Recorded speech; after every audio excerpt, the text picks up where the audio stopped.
Fala galera, beleza? Ó, mais um podcast por aqui. O The Insider está rolando e se você não viu ainda, tem centenas de exagero.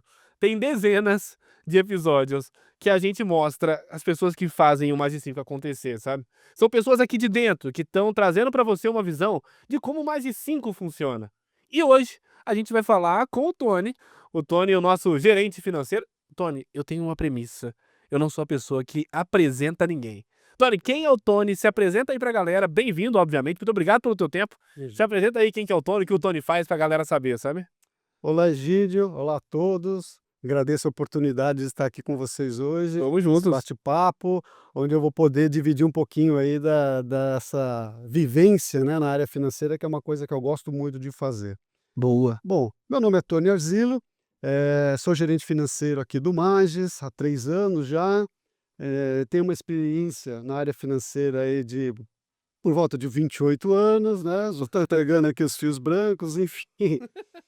Já trabalhei em algumas empresas e hoje estou aqui no Magis, né, como eu comentei já há 3 anos. Mas eu também tive uma vivência em bancos, né, Legal. eu fui trainee do Unibanco, onde eu trabalhei 10 anos, trabalhei no Banco Safra por 8 anos. Eu comecei a trabalhar como estagiário no Lloyds Bank, eh, cara, é um banco de Londres que foi vendido há mais de 20 anos. E isso depois de trabalhar na área de cobrança de uma companhia de seguro, ou seja, meu amigo, sempre vivi trabalhando na área, financeira, com muita proximidade do comercial, na época de bancos, enfim, mas é isso Top. aí. Eu acho que essa mudança, Tony, quando você pega de uma área financeira de banco, que nem você falou, para uma área financeira de startup, deve ter muitos desafios, né, dessa mudança de vivência. Você lembra de algum desafio marcante, assim, que você trouxe nesse processo? Olha, tem desafios e vantagens, né. Vamos começar pela vantagem. A vantagem é que você tem a oportunidade de conhecer os 2 lados da mesa. Legal. Né. Só que no começo isso não foi muito fácil, porque quem trabalha em banco, assim, sempre tem aquela prerrogativa que pensa: "Putz, trabalhar numa empresa é controlar o contas a pagar, contas a receber", e segue a vida, né. Definitivamente. Só que, assim, isso é só um pedacinho do financeiro. O financeiro é muito mais amplo do que isso, né. Uhum. Então, assim, a questão de compreender a empresa, ter todos o os desafios do dia a dia, né, por exemplo, conhecer o fluxo de caixa da empresa é uma coisa muito importante, né. Por exemplo, você tem que entender o ciclo operacional do seu fluxo de caixa. Você, por exemplo, você compra, você tem tantos dias para pagar. Uhum. Você vende, você tem tantos dias para receber, às vezes você recebe parcelado, enfim, você tem que encontrar um meio termo aí, entendeu? Para que você recebe, você paga e que dê tempo de fazer tudo isso e ainda ter lucro. Sim. Então, quer dizer, compreender todo esse processo é um desafio. E quando você olha o fluxo de caixa, você tem que entender como que ele funciona. Tem dias que você tem sobra de dinheiro, para quais são as principais datas de pagamento, tipo salário, impostos, alguns fornecedores mais pesados, enfim. E poder equacionar isso. Puta, se você e usar serviços bancários, produtos financeiros que se adequem a esse fluxo de caixa. Por exemplo, precisa ter uma sobra de caixa, aplica alguns dias aí numa operação de curto prazo, numa compromissada que não incide IOF, você rentabiliza esse teu fluxo de caixa, né. Puta, você tem uma necessidade de caixa, é de curto prazo? Pô, tem bancos aí que oferecem alguns dias sem juros do cheque especial, consegue fazer isso, por quê? Porque cada centavo importa, entendeu? Então uma economia que você faça aí de 100, R$ 200, ao longo de um ano, vai te dar uma rentabilidade, nesse fluxo de caixa. Então conhecer esse ciclo é bem importante. Legal. E aí Tony, você falando de fluxo de caixa, de tudo isso, eu imagino que deve ter muita mudança marcante, principalmente por conta dessa vivência que você trouxe, né, dentro do Magis. Sim. Você lembra qual que foi a mudança mais marcante que você influenciou, que você presenciou aqui dentro do Magis desde quando você entrou? Eu sei de algumas, viu, mas você vai ver. Uma coisa que a gente, busca sempre estar aprimorando é a questão da gestão orçamentária, Legal. né. Quando eu entrei aqui, nós tínhamos, obviamente, a empresa já tinha um modelo para seguir, que seguia, a empresa sempre foi organizada financeiramente, né. Enfim, e aí a gente está sempre procurando evoluir.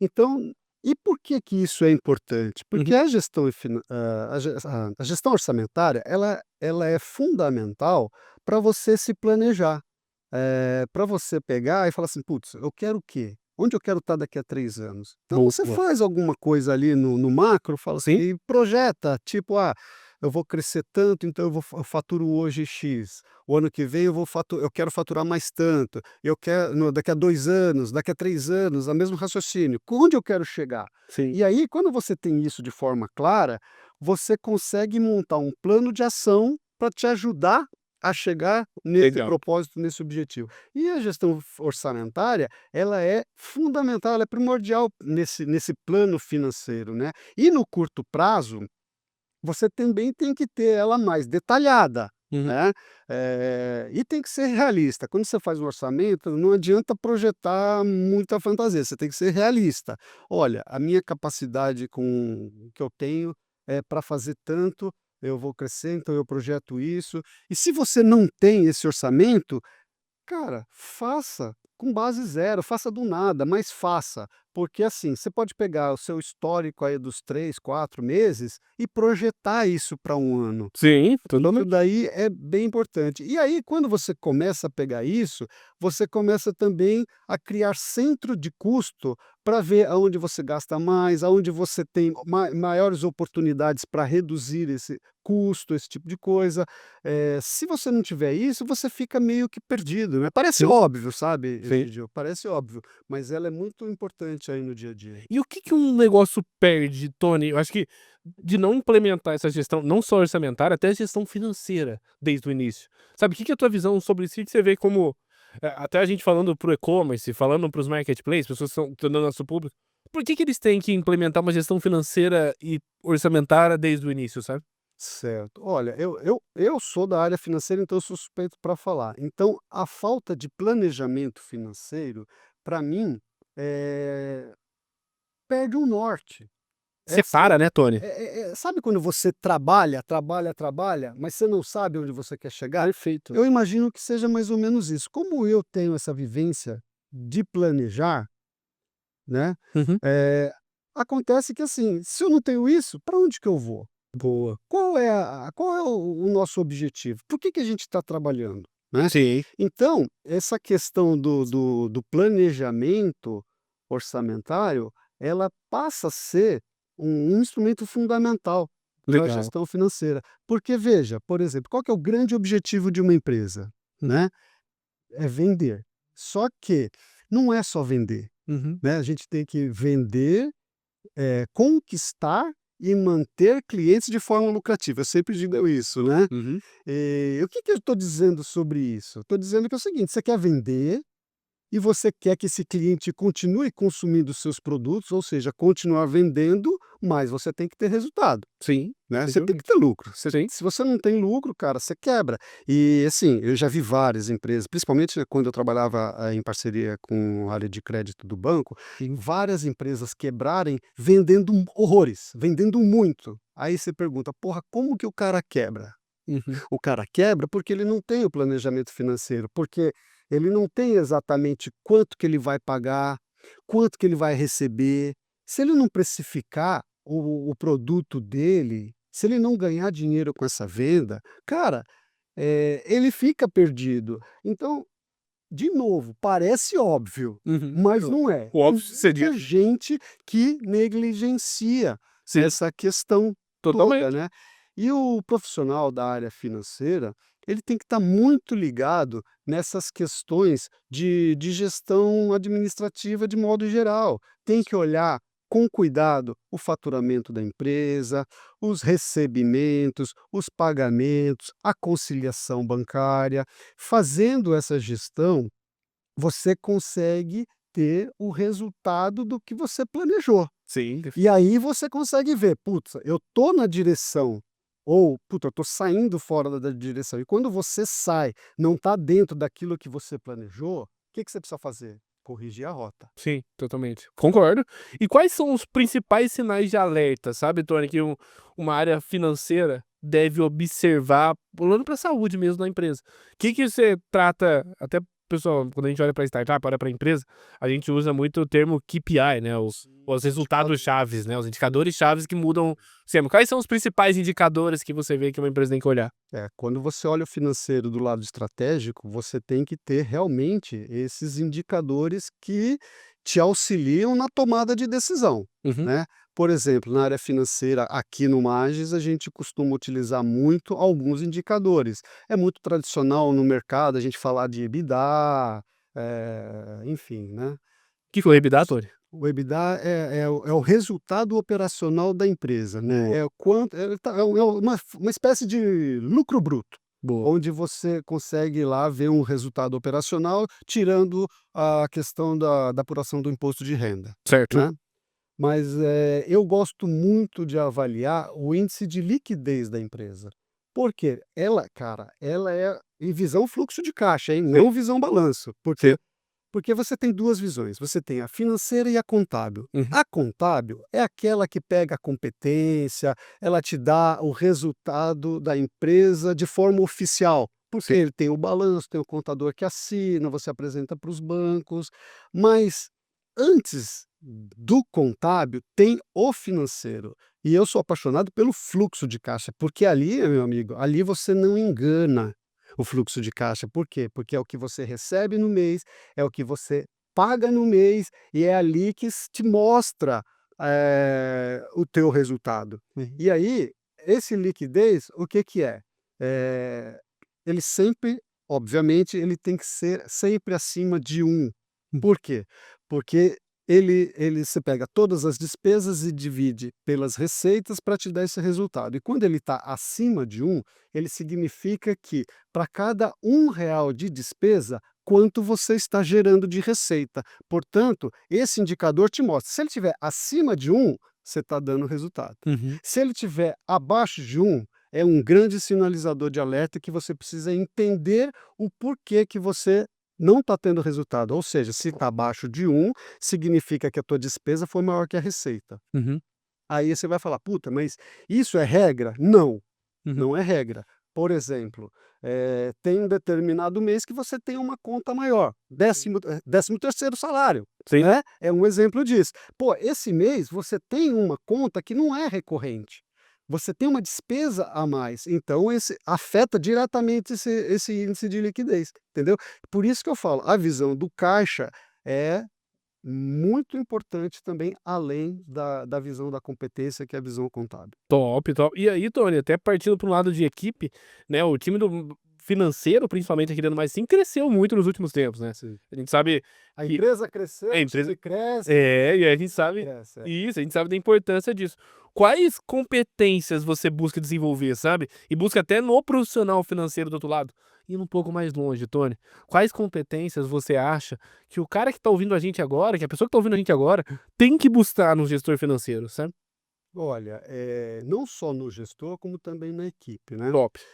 Por quê? Primeiro você tem que alocar as pessoas com perfil, você não pode pegar uma pessoa de marketing e colocar para trabalhar no financeiro, Boa. né. Você tem que pegar uma pessoa que goste de trabalhar no financeiro, que tenha, né, ou tenha ou não tenha, depende do teu nível de profissional. Você está contratando uma pessoa que está começando, você vai ensinar.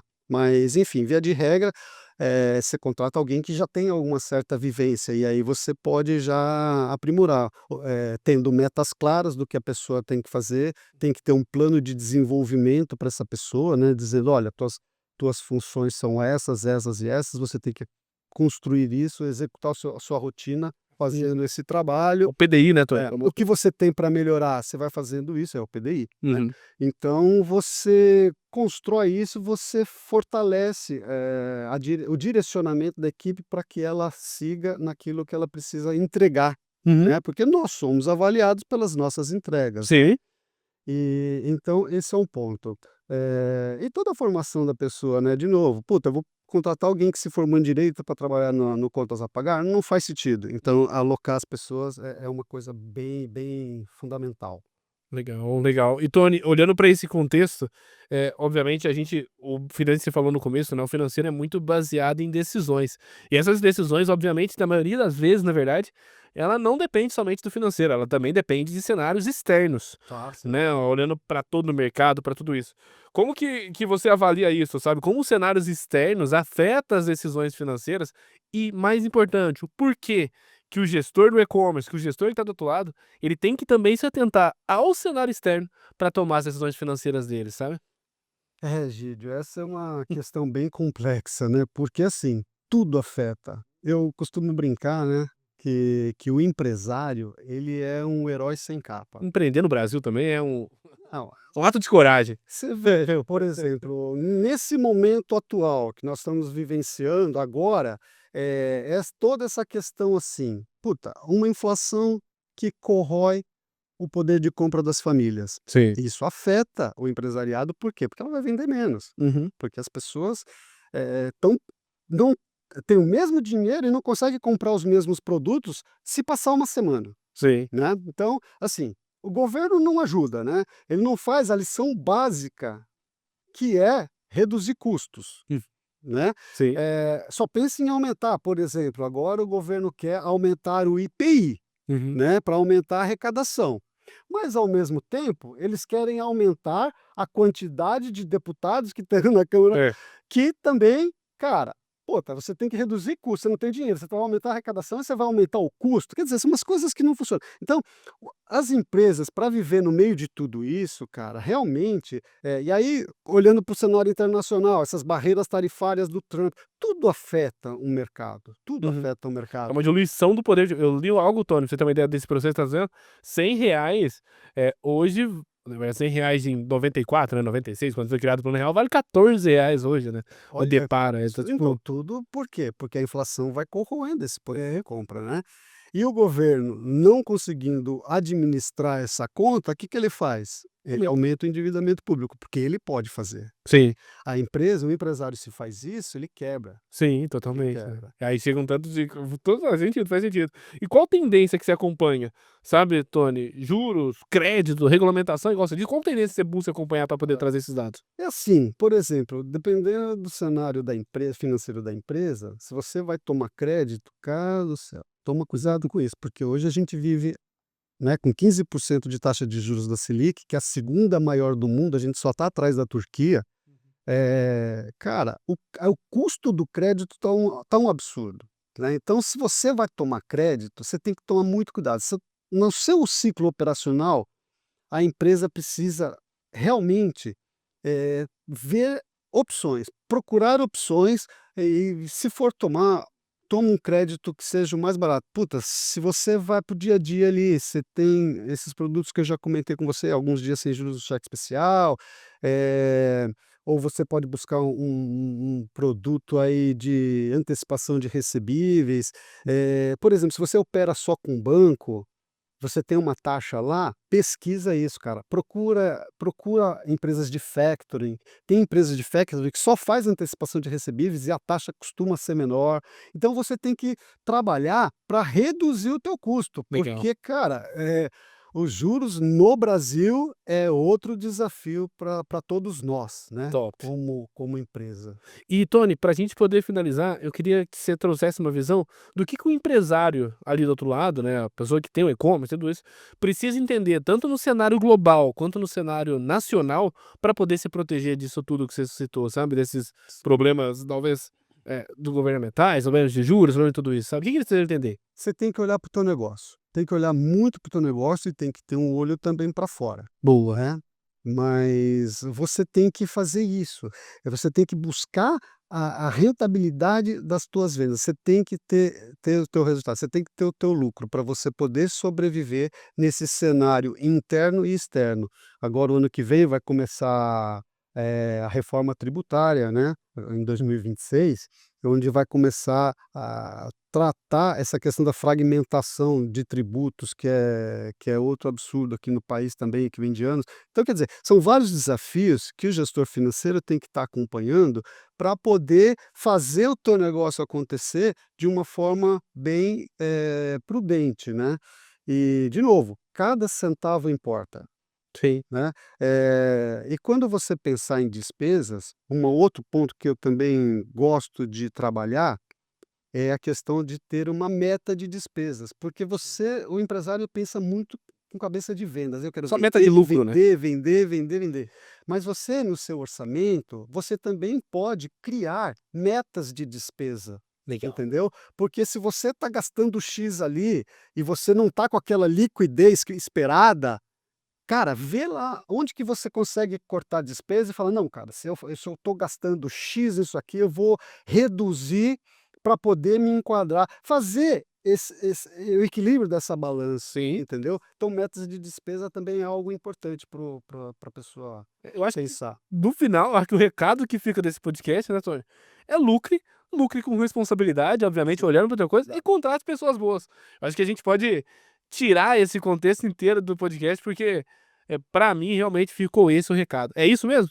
É isso mesmo. Você, cara, trabalhe para ter lucro, tenha foco no cliente, veja, entenda a necessidade do cliente, porque é ele que paga o teu salário, é teu prolabore, entendeu? Tenha muita visibilidade em relação ao cliente, e esses são os desafios, né? Sem falar também que você não pode deixar de ver, não é só uma questão de mercado não, né? Você tem que ver as questões de compliance também, você tem que ver os aspectos jurídicos, né, os É. aspectos legais, dependendo do porte da empresa, você tem que ver as questões trabalhistas, previdenciárias, sindicato, tudo. Você tem que ter um olho, sabe, um olho no peixe, no gato, no rato, você tem que olhar para todos os lados, é uma visão 360 graus, eu acho que esse daí é o recado. Perfeito, Tony. Agradecer de novo a sua participação, tá? Seu tempo para vir aqui.